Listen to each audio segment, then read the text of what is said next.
हम बात कर रहे थे बच्चों में थेरेपी प्लानिंग की। तो पहले एपिसोड में हमने शॉर्ट टर्म गोल के बारे में बताया कि क्या क्या इनिशियली अचीव करना होता है। वो जब सारे टारगेट्स आप अचीव कर लेते हैं तब हम बढ़ते हैं लॉन्ग टर्म गोल की तरफ।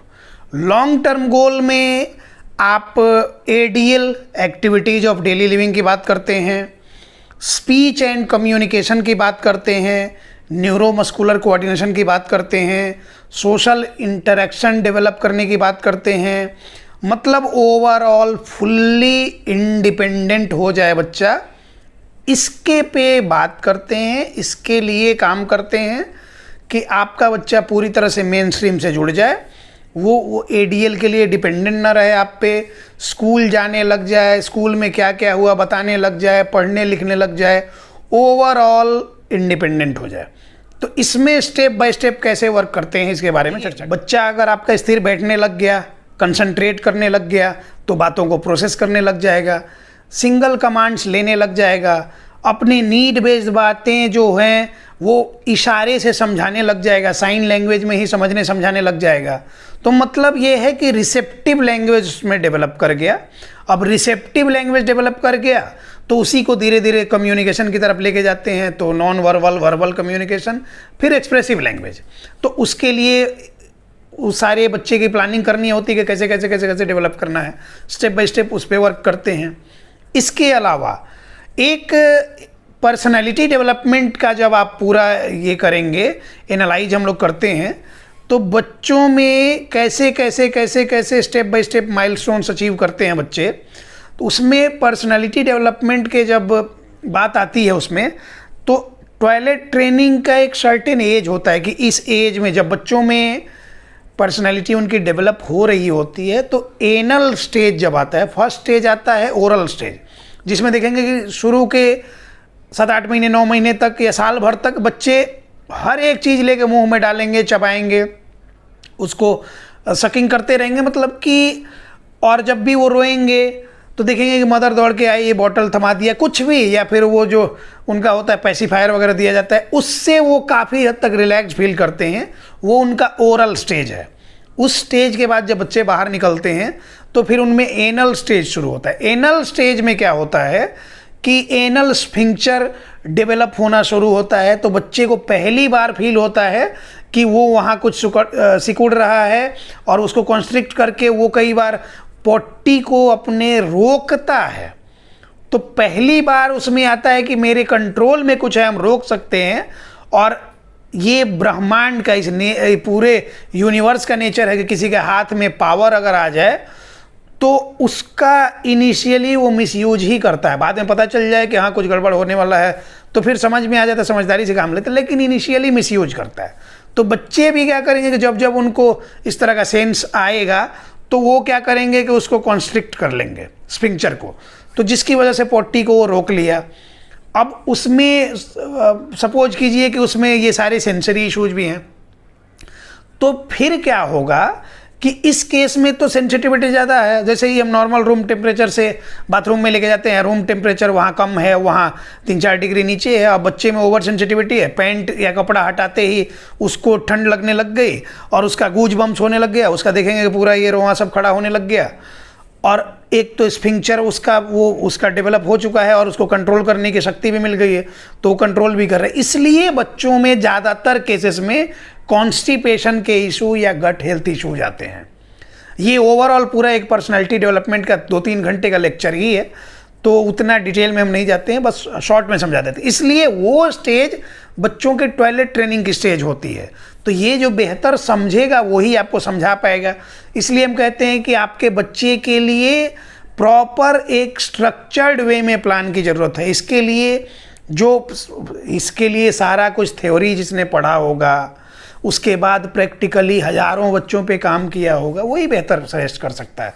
ये आप भी जानते हैं। इसलिए हम बार बार कहते हैं कि यूट्यूब वीडियोज और नॉन टेक लोगों के चक्कर में नहीं पड़े।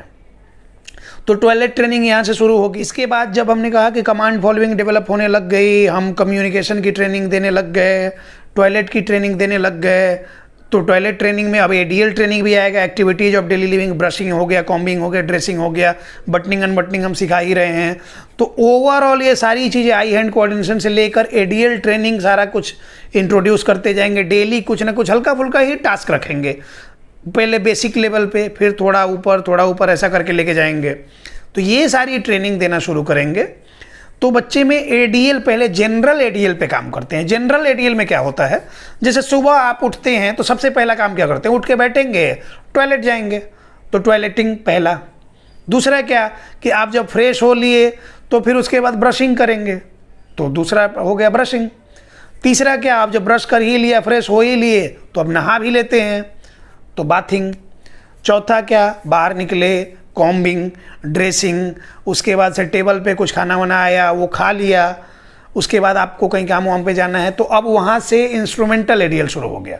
लेकिन इतनी बेसिक चीज़ें, टॉयलेटिंग से लेके, ब्रशिंग से लेके, कॉम्बिंग से लेके, चीज़ों को लेके, खा लेने, ये ओवरऑल जनरल एडीएल में आता है। जनरल एडीएल की ट्रेनिंग पहले, उसके बाद इंस्ट्रूमेंटल एडीएल की ट्रेनिंग।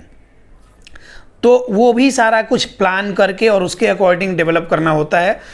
बाद वाला पहले किया, पहले वाला बाद में किया, नुकसान हो जाएगा और बच्चे में डेवलपमेंट नहीं होगी। इसलिए तो 100 में 90 केसेस में 1-2 महीने तक कुछ दिखेगा, उसके बाद से कोई इंप्रूवमेंट नहीं दिखेगी। क्यों?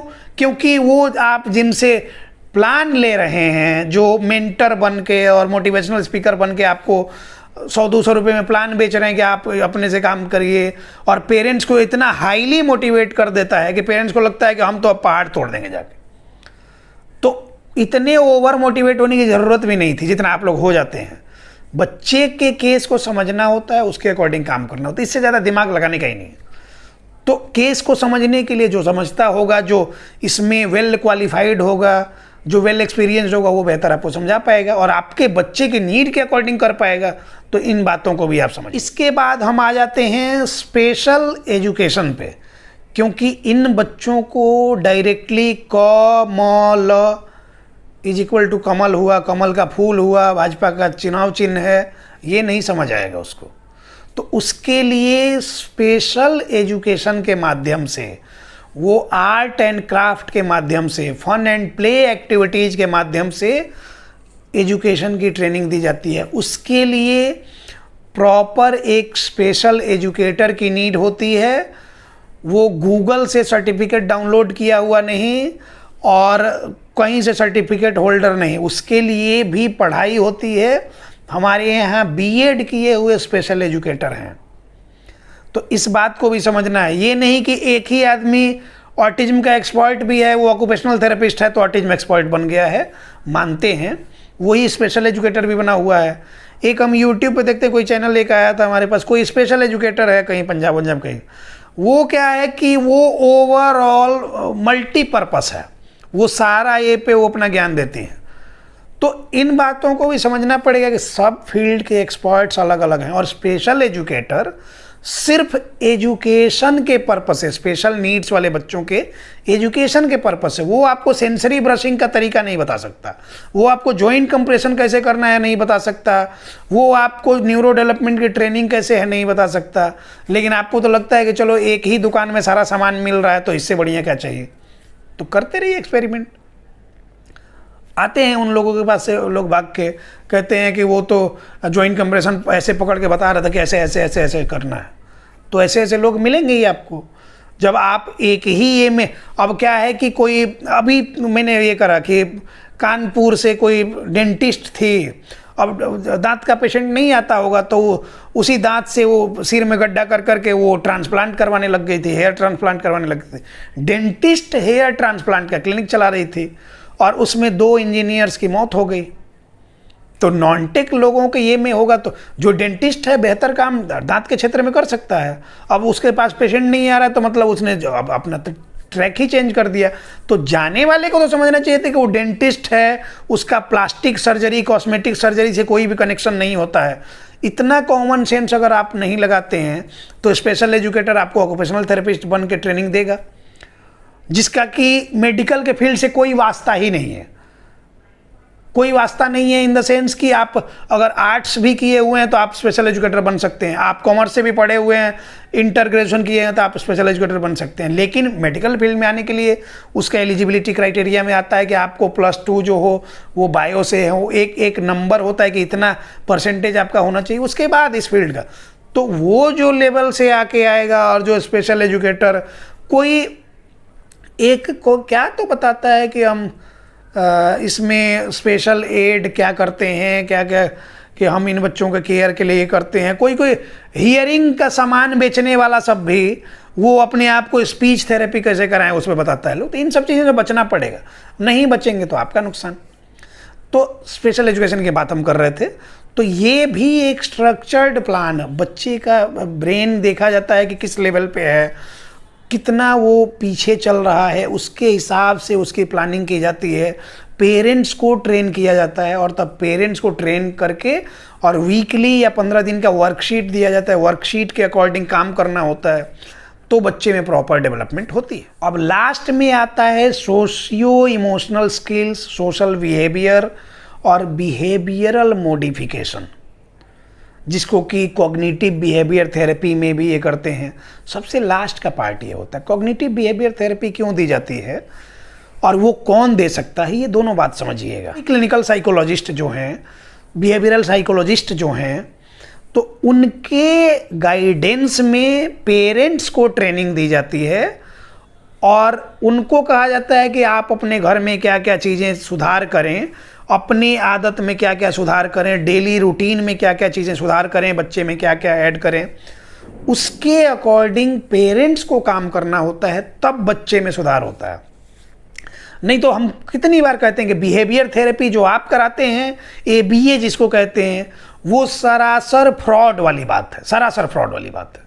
और उसका 7 दिन का 10 दिन का आपको कोर्स कराता हुआ गूगल से सर्टिफिकेट मिल जाएगा, आप जाइए अभी डाउनलोड कर लिए, हो गए बिहेवियर थेरेपिस्ट। और इस फील्ड से कोई कनेक्शन नहीं है उसका, इसमें घुसा के आपको उसके नाम पे भी अलग से 15-20 हज़ार रुपये महीने का ले लिया जाता है। तो इस बात को भी समझिए। तो वो हमने कहा कि जो बिहेवियरल साइकोलॉजिस्ट हैं, जो चाइल्ड साइकोलॉजिस्ट हैं, वो प्रॉपर प्लान्ड वे में आपको ट्रेन किया, उसके अकॉर्डिंग आपको काम करना है। अब आप रेगुलर बिहेवियर थेरेपी के लिए बच्चे को लेके जा रहे हैं और घर में हस्बैंड वाइफ सुबह उठते ही अपने मार पिटाई ले लपड़ थप्पड़ कर रहे हैं, तो बच्चा वही देखेगा तो फिर वो तो वही करेगा ना। तो आपको सुधार की ज़रूरत है कि बच्चे को थेरेपी की ज़रूरत है, तो इस बात को समझिए। तो ये सारी चीज़ें कॉग्निटिव बिहेवियर थेरेपी में भी बहुत सारे टर्म्स, कॉम्प्लिकेटेड कॉम्प्लेक्स टर्म्स हैं, वो आपको समझ नहीं आएंगे, तो केस के अकॉर्डिंग उसमें प्लानिंग की जाती है। इसके अलावा हमने कहा कि socio emotional skills, socio emotional skills क्या होते हैं, जैसे कि डेली बेसिस पे 100+ पेरेंट्स हमारे साथ जुड़े हैं, बच्चों की थेरेपी चल रही है, उसमें से कोई एक हमको उसके शहर में मिल गया, अचानक से उसके शहर में गए, वो मिल गया हमें, तो बच्चे के पिता मिलेंगे, उनसे बात करने का अप्रोच हमारा अलग होगा। बच्चे की माता मिल गई, उनसे बात करने का मतलब कि हम मेल हैं तो मेल के साथ ज़्यादा एक तरह से मतलब कि कैजुअल हो सकते हैं, लेकिन फीमेल के साथ फॉर्मल रहेंगे।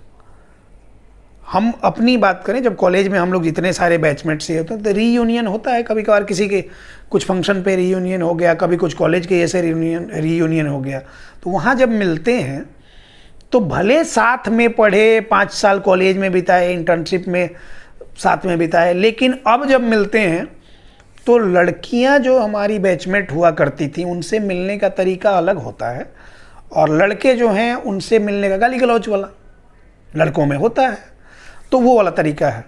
तो लड़का वाला लड़की के साथ करे तो प्रॉब्लम, लड़की वाला लड़के के साथ करे तो प्रॉब्लम। तो ये सोशियो इमोशनल स्किल्स हैं, सोशल बिहेवियर हैं, ये सोशल कम्युनिकेशन का पार्ट है। आपको बेसिक मैनर्स, बेसिक एटिकेट्स सीखना होता है, तो ये भी ट्रेनिंग का पार्ट है। और जब ये आप ट्रेन कर लिया तो ओवरऑल सारी ट्रेनिंग कंप्लीट हो गई, उसके बाद आपका बच्चा पूरी तरह से मेन स्ट्रीम से जुड़ जाएगा और फिर कोई प्रॉब्लम नहीं रहेगी, वो सारे माइलस्टोन्स अचीव कर लेगा और उसका फ्यूचर जैसा आप चाहते हैं वैसा ब्राइट होगा। लेकिन इस सब बात में आपको क्या करना था कि सही डॉक्टर चुनना था, ऑटिज्म को ठीक करने के फेर में दौड़ना भागना नहीं था, पागल नहीं बनना था। ऑटिज्म के केस को समझने में और अपने बच्चे को समझने में और समझ के उसकी नीड के according politely as a parent carefully वो सारी थेरेपी जो उसकी नीड के अकॉर्डिंग है वो इम्प्लीमेंट करना था ऑनेस्टली। उसके बाद आपका बच्चा पूरी तरह से मेन स्ट्रीम से जुड़ जाता है। तो जितने लोगों तक ये वीडियो जा रहा है दुनिया भर में जहाँ भी, अगर आप चाहते हैं कि आपका बच्चा पूरी तरह से मेन स्ट्रीम से जुड़े, फ्यूचर ब्राइट हो, तो हम आपके बच्चे के लिए री एजुकेशन और आपके लिए एजुकेशन दोनों प्रोग्राम चलाते हैं। आप हमारे साथ जुड़ सकते हैं और पहले महीने से ही इम्प्रूवमेंट होने लगेगी बच्चे में, इसकी गारंटी है। पहले महीने से इम्प्रूवमेंट ना हो तो आपको आगे कंटिन्यू भी नहीं करना चाहिए, ये भी हमने हर वीडियो में बताया है।